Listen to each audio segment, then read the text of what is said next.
Hello friends, movies all অ্যাবাউটে আপনাদের স্বাগত। Release করে গেল আয়ান মুখার্জি পরিচালিত, রণবীর কাপুর, দীপিকা পাড়ুকোন, আদিত্য রয় কাপুর কালকি কোচে অভিনীত ইয়ে জাওয়ানি হ্যায় দিওয়ানি। মুভিটা আরও একবার দেখলাম, কিন্তু আগে যে ভালো লাগাটা কাজ করেছিল এখন সেটা অনেক বেশি ভালো লাগলো। এই মুভিকে একটা পারফেক্ট মেনস্ট্রিম কমার্শিয়াল মুভি বলা যেতে পারে, যে মুভি দর্শককে হাসাবে, কাঁদাবে, দুমদাম নাচ গান দিয়ে ঘন্টার পর ঘন্টা বসিয়ে রাখবে, আবার তারই সাথে কিছু কিছু মেসেজও দেবে জীবন সম্বন্ধে। রণবীর, আদিত্য, দীপিকা, কালকি এই চারটি চরিত্র আমাদের চার রকমভাবে ভাবতে শেখায়। বাণীর চরিত্রটা অর্থাৎ রণবীর কাপুরের চরিত্রটা কিন্তু প্রত্যেকটা মানুষের স্বপ্নের চরিত্র। প্রত্যেকটা মানুষ জীবনে নিজের শর্তে বাঁচতে চায়, আকাশে উঠতে চায়। প্রত্যেকটা মানুষের জীবনে এরকম ফেজ আসে যখন মানুষ চায় কোনো কিছুর পরোয়া করব না, শুধু নিজের মতো করে জীবনে বাঁচব। কিন্তু তারপর একটা ফেজ এমনও আসে যখন আমরা বুঝতে পারি যে লাইফে সাকসেসটাই সব নয়, ফেলিয়ারেরও প্রয়োজন। জীবনে এগিয়ে চলাটাই সব নয়, মাঝে মাঝে পেছনে ফিরেও দেখতে হয়। জীবনে ব্যালেন্স করে চলাটাই বরং সবচাইতে প্রয়োজনীয়। না হলে কোন দিন দেখা যাবে জীবনে এগিয়ে যেতে যেতে আমরা নিজেদের মানুষদেরই অনেক পেছনে ফেলে এসেছি।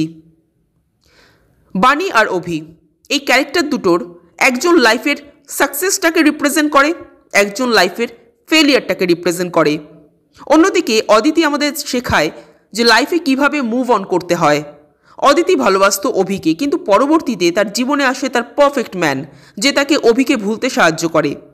এই প্রেমে ছ্যাঁকা খেয়ে আজকালকার জেনারেশনের যে দুঃখ বিলাসে ভেসে যাওয়া, তার থেকে কিভাবে বেরিয়ে নিজের জীবনে এগিয়ে যেতে হয় সেটাই কিন্তু অদিতি দেখিয়ে দেয়। আর ন্যানা আমাদের শেখায় যে সবুরে মেওয়া ফলে। ন্যানা কোনোদিনও বাণীকে ডিস্টার্ব করেনি, সেভাবে বাণীর জন্য অপেক্ষাও করেনি, কিন্তু শেষ পর্যন্ত বাণী কিন্তু ন্যানার কাছেই ফিরে আসবে। এই মুভি আমাদের অনেক কিছু শেখায়। লাইফে নিজের স্বপ্ন পূরণ করো, কিন্তু সেটা আপনজনদের ভুলে গিয়ে নয়। লাইফে সাকসেসটাকে যেমন এনজয় করছো, তেমনি ফেলিয়ারটাকেও গ্রহণ করতে শেখো।